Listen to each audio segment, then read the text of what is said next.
meteorologist Tim Miller. Weather coverage you can count on. The Live 5 for 6 Skyview Network, sponsored by Terry Lambert Hyundai. A nice spring-like day with blue skies and sunshine, but how long will it last? I have all the details for you coming up. Right now on News Channel 6 at 4, still no contract with Central EMS to provide ambulance service for the city of Augusta. We'll have the details. Plus, new plans to expand North Augusta's Sharon Jones Amphitheater. We'll show you coming up. And play ball. The Augusta Green Jackets all ready for action tonight. The first game of the year at SRP Park. And one lucky fan is going to get a big surprise. We'll show you as your news at 4 starts right now. Live from Television Park, this is WJBF News Channel 6 at 4.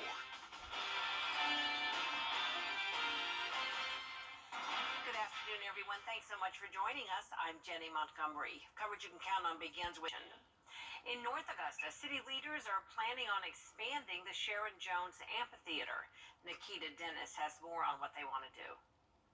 During Monday's city council meeting, council members discussed where they are with expanding the amphitheater in Riverside Village. The city is looking to add more restrooms and seats. We're going to take the middle section of the amphitheater, which now is just shrubs, and put another 350 seats there. So now you're talking about an amphitheater which currently holds about 850 people, will now hold close to 1,200. And that is going to be awesome. We are so excited about it. The city received a $150,000 grant. This will be added on to a previous grant for Parks and Recreation to go towards the project. It's a grant through the South Carolina Parks, Recreation, and Tourism that the purpose of it is to highlight places in South Carolina that have less than $900,000 of foundations tax revenue. An old tree was taken down in the middle of the amphitheater where the seats will be added, allowing more space for events to take place. When the facility was built, we were looking at roughly $2,600 a seat what it took to build the facility. This expansion, a lot of the earthwork's been done, and all the plaza and everything else has been done. You're roughly looking at about $850 a seat. You decide to fill in with $350.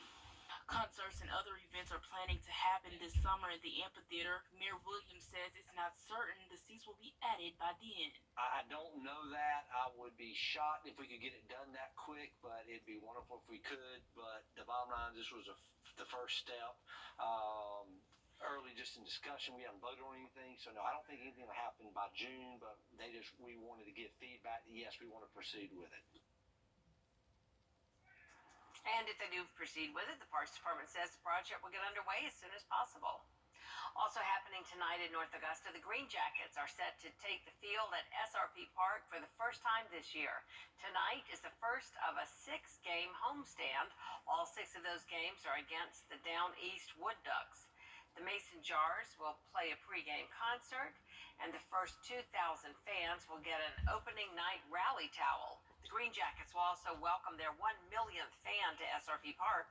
They'll select fans to win Green Jackets prize packs and compete to win 1 million pennies.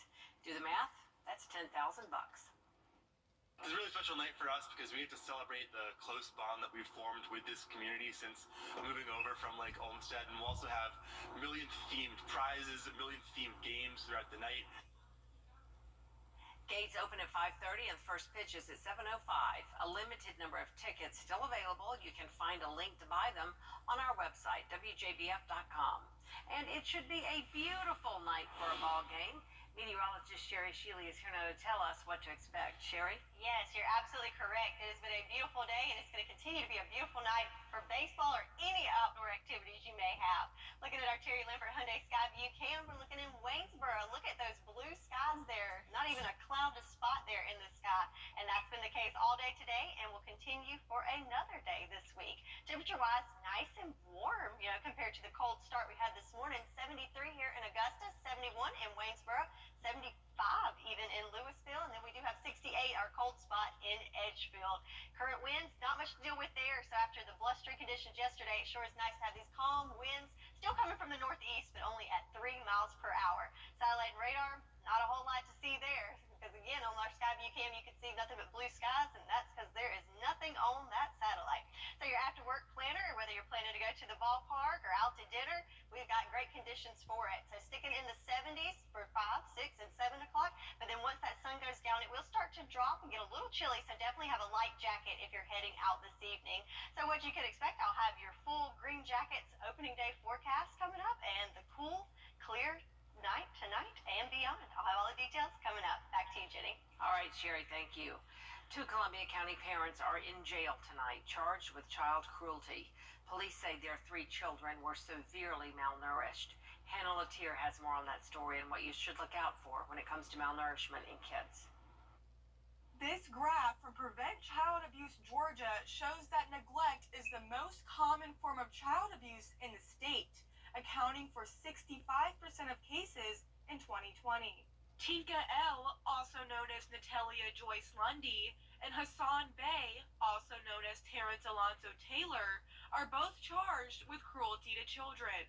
All 3 of their children, ages 1 week, 1 year, and 3 years old, were hospitalized. The 3-year-old and 1-year-old were both diagnosed with rickets. The couple remains in jail after being denied bond. Golden Harvest Food Bank tells me that they see 1 in 5 children in their service area going through food insecurity. And Child Enrichment Incorporated wants your voice to be used to change this. As adults, it's our responsibility to protect children. So as adult figures who can communicate and make reports when we have suspicions, we really need to make sure we're taking that stance and protecting children. Both Child Enrichment Incorporated and Golden Harvest say they need help from the community to combat this issue. More information on how to donate or get involved will be linked to this story at Wjbf.com. In Augusta, Hannah Latier, WJBF News Channel 6. The Georgia Association of Educators says teachers need more help from lawmakers. The organization says base pay for teachers, which was increased by $2,000 during the last legislative session, is still not as high as other states. They say teachers need smaller classrooms and fewer standardized tests to help students thrive. Teachers say one area lawmakers should focus on next year is helping students in low-income areas. We obviously should prioritize including a poverty weight for our children that live in poverty. We are one of only 6 states that do not include additional funding for students living in poverty. Also, the state only funds between 15 and 20% of the cost of school transportation. And so we should look at increasing that as well. In the most recent legislative session, lawmakers approved a $32 billion budget, with 53% of that money allocated to education. A new report shows that sea levels are rising in the South. Coming up, a closer look at what that means and why some scientists are worried. Stay with us.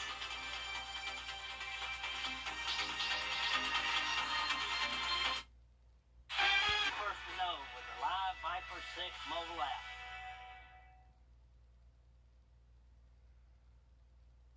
Sea levels are rising, not just on the east or west coast, but in the south. And it's worse than many scientists thought, putting some cities in the bullseye.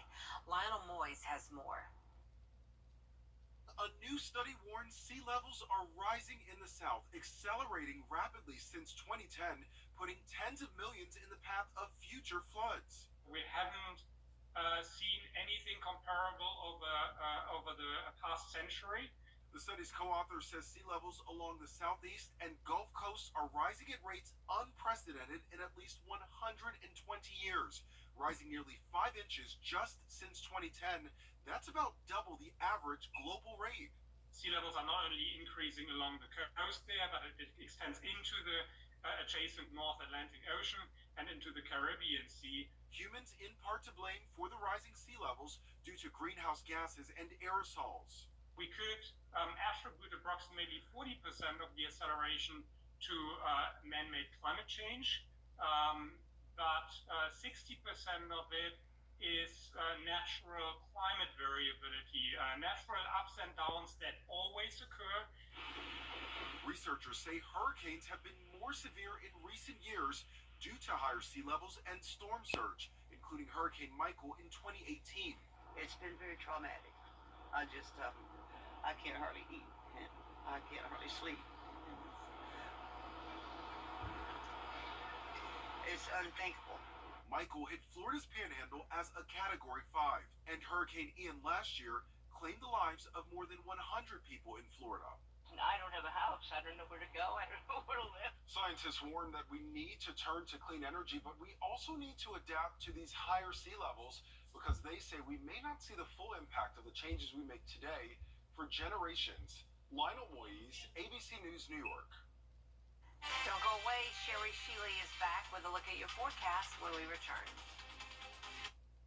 I'm attorney Jay Nix. Now, your most accurate forecast with WJBF Live Viper 6.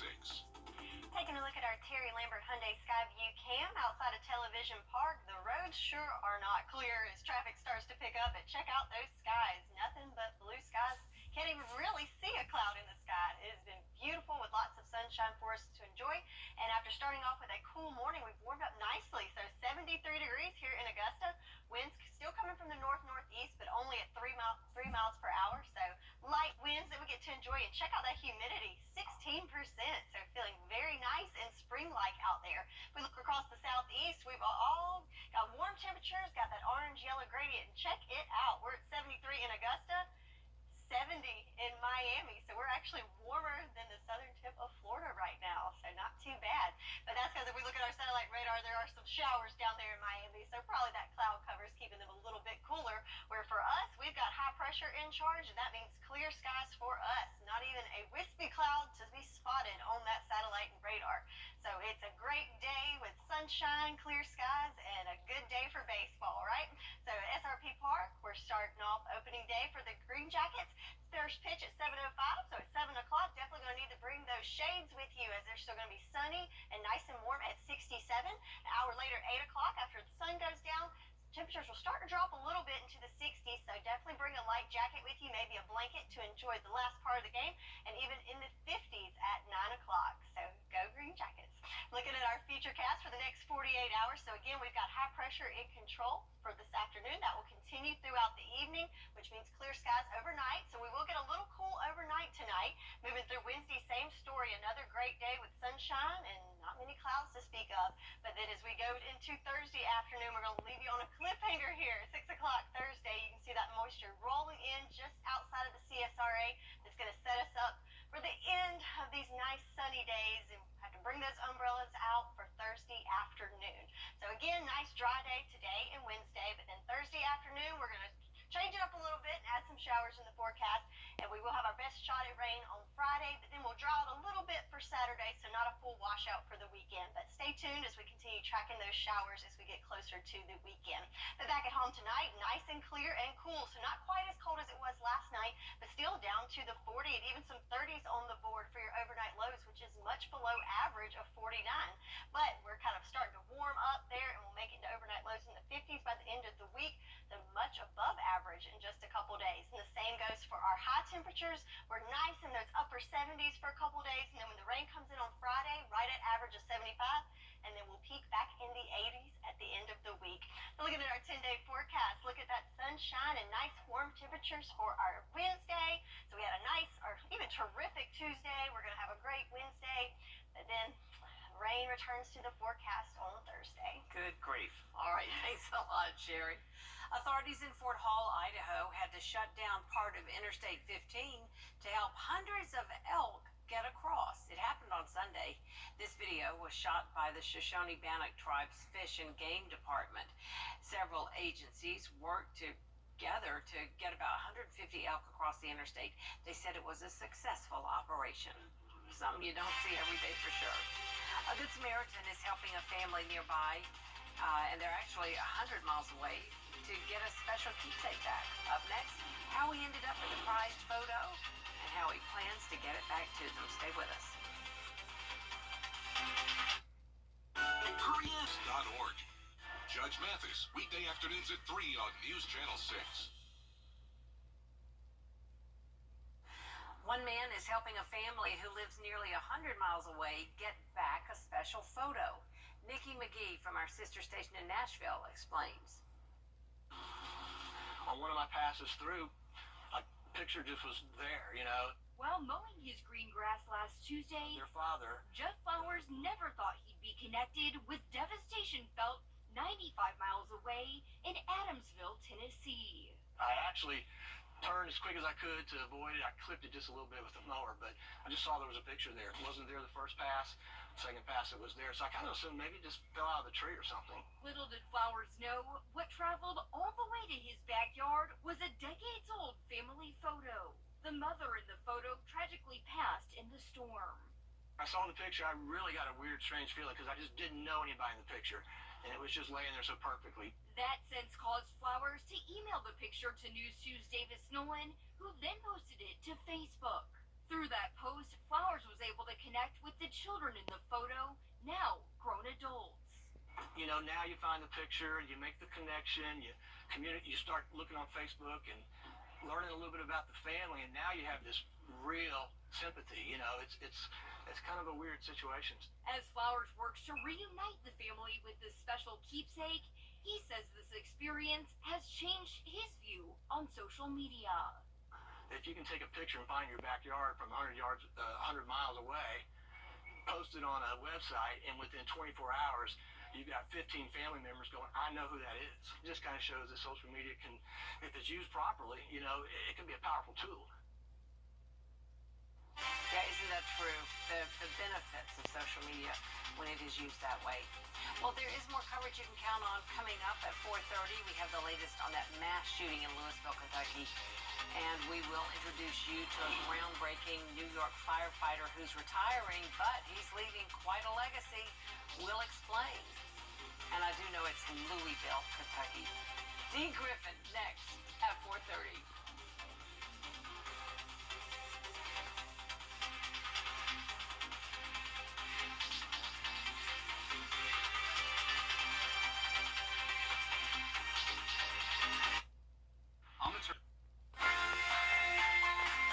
Wjbf is here for all your bathroom remodeling needs. Visit our showroom or call 1-800-BATHTUB. Come see us at Covenant Pediatrics for all of your sick and well care needs. Come visit us at Jimmy's Home Furnishing, where it feels like home. America's best choice, the best windows and doors for the best price. Call today. We bring people and nature together. Wild Birds Unlimited of Augusta. We're at our best when we're saving you money. Super Savers and more. When it comes to furniture, one size just doesn't fit all. But one collection does. The new Modular One from Rooms to Go. Perfectly designed to fit any space, any style, and any budget. Just choose your pieces and easily build your perfect room. The best part, because it's Rooms to Go, it's not only super affordable, it's super comfortable too. I'm Julianne Huff, and this is what's possible at Rooms to Go. On the Skyview Network, sponsored by Terry Lambert Hyundai.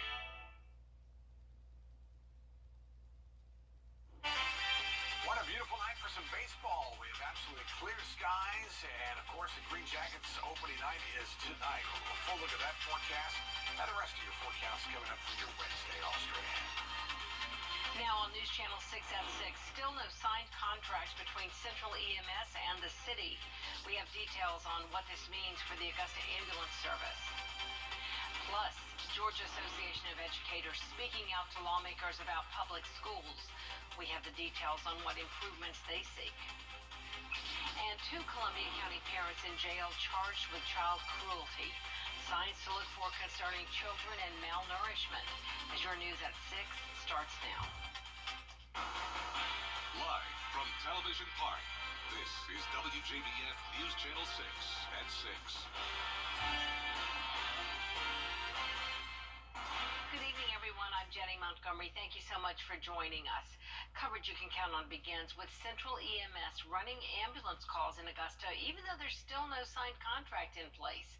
Commissioners were promised a proposed contract after Masters, but it's still not ready. WJBF News Channel 6's George Escala has the story.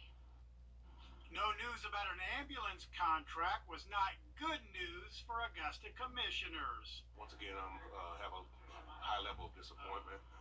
We've had a number of weeks now where we could have and should have had some sort of number to work with. Commissioners were scheduled to be presented with a proposed contract between the city and Central EMS to be voted on. The contract would include how much of a subsidy Central requires, but at the last minute, the contract was removed from consideration. It really seemed that part of this process was going to be to push it as far out towards the date that they wanted to actually start officially, to kind of make us make a decision in a hurry, and it looks like that's exactly the way this is going to play out. Talks between Central and the city started a month ago. 2 weeks ago, commissioners were calling for the proposed subsidy amount. The interim administrator providing no details on what is holding up a proposed contract. We're pretty anxious to get the numbers. I want to make sure, and I'm hoping that it's something that we can pay. Even without a contract, Central is answering calls as commissioners wait on the word of what it's going to cost going forward. We're not going to have an open checkbook. We don't have a big balance in our checkbook just to give away money. The interim administrator telling News Channel 6 there are minor details holding up the contract and told commissioners the proposal will be ready for their meeting next week. In Augusta, George Escala, WJBF, News Channel 6. Another call to do a deep dive into how Augusta is spending tax dollars. Commissioner Catherine Smith McKnight making a move. Tim, thank you. 2 Columbia County parents are in jail charged with child cruelty. Police say their 3 children were severely malnourished.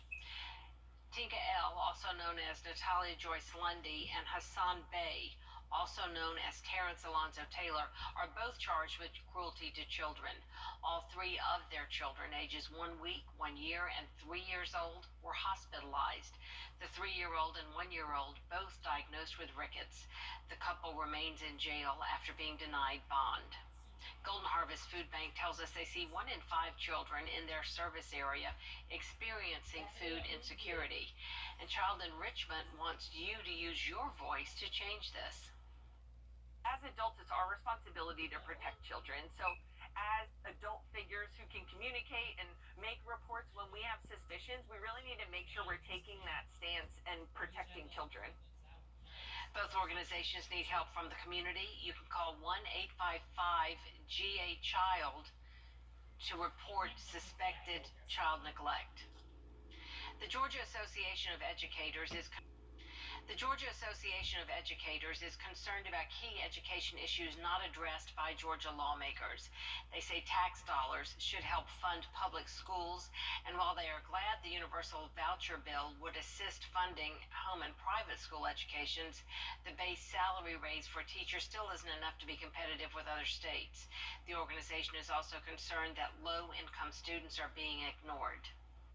We obviously should prioritize including a poverty weight for our children that live in poverty. We are one of only 6 states that do not include additional funding for students living in poverty. Also, the state only funds between 15 and 20% of the cost of school transportation. And so we should look at increasing that as well. This year, state lawmakers approved a $32 billion budget with 53% allocated for education. Lawmakers return for the 2024 legislative session next January. Coming up, more details on the tragic shooting in a Kentucky bank, what city officials and state lawmakers are saying as we now know the identities of the victims. News Channel 6 at 6 continues after the break.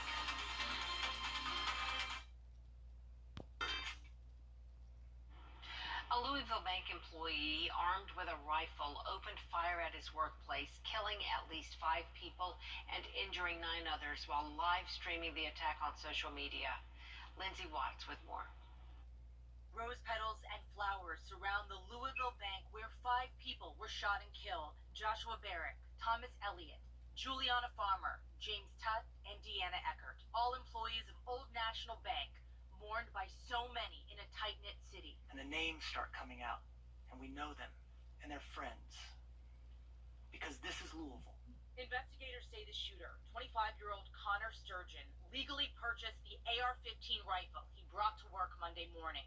Former coworkers say they're stunned that Sturgeon, who started as a bank intern, then got a full-time job, would do this. Never would have thought in a million years that this would have happened. Officers arrived minutes after being dispatched and exchanged gunfire with the shooter, killing him. Police say rookie officer Nicholas Wild was shot in the head and had brain surgery. It was his fourth shift as a police officer, according to officials. This isn't about partisan politics. This is about life and death. Louisville's elected leaders say it's yet another example that the state and the country need tougher gun laws. We know this shooter purchased an AR-15 rifle on April 4th. We know he left a note. We know he texted or called at least one person to let them know he was suicidal and contemplating harm. But we don't have the tools on the books to deal with someone who is an imminent danger to themselves or to others. Officer Wild is among those still hospitalized. We're told he remains critical but stable. A second officer, Corey Galloway, sustained a graze wound. He's the one who killed the shooter, according to authorities. The city has planned a vigil for tomorrow evening. Lindsay Watts, ABC News, Louisville. Our thoughts are certainly with all those folks there. Tim? Well, we've had some sunshine today, and that made us get up to 74 degrees. A little cooler than average, but that changes tomorrow as we start to warm things up. A full look at your 5 for 6 forecast straight ahead. You are tonight's winner. Register to win yours at WJBF.com. All right, thank you, Tim. Coming up, we go live to SRP Park as Sports Director Brent for the Augusta Green Jackets home opener.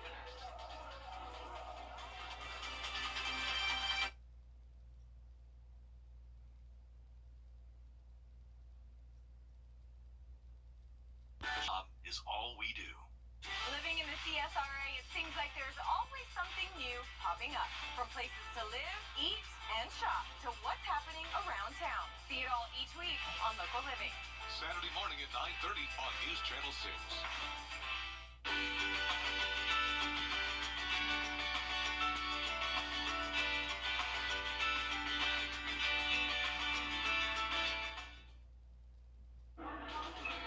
Now, WJBF sports coverage you can count on.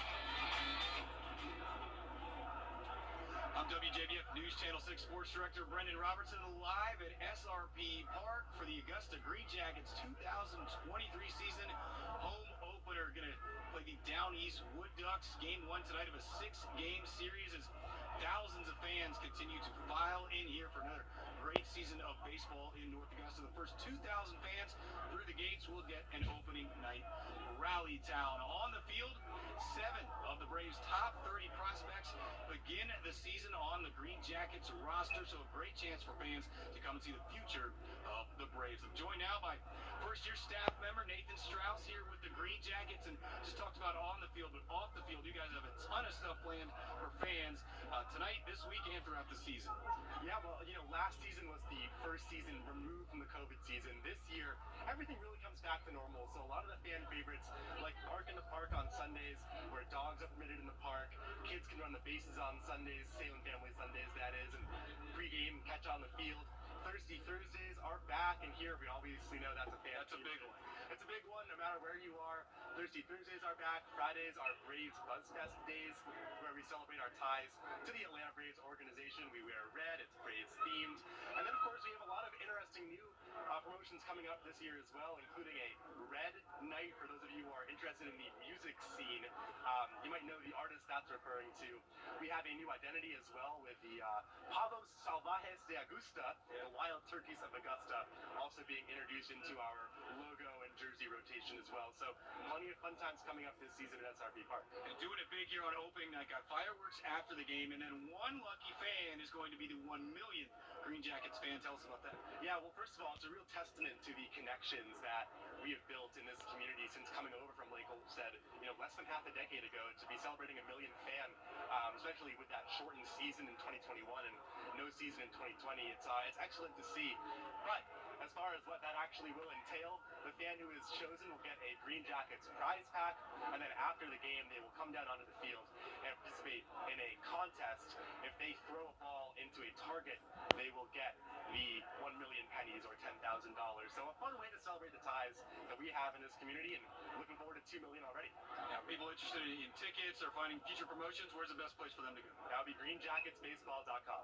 All right, I know you're busy. Appreciate the time. Good luck. Have fun tonight for the home opener. Thank you. Enjoy. For sure. All right, some other quick sports news. The University of Georgia going to unveil their new mascot, UGA 11, known as Boom. He will be introduced in a collar ceremony at the spring game this Saturday in Athens. And on the 20-yard line, he replaces UGA 10, affectionately known as Q, who retires as the winningest mascot in Georgia history. But coming up tonight at 11, highlights from this game, plus the Braves and Reds and the Hawks Heat in the NBA play-in tournament. For now, live at SRP Park, Brendan Robertson, Wjbf, News Channel 6. Back to you, Jenny. All right, thank you, Brendan. When your news at 6 returns, we'll look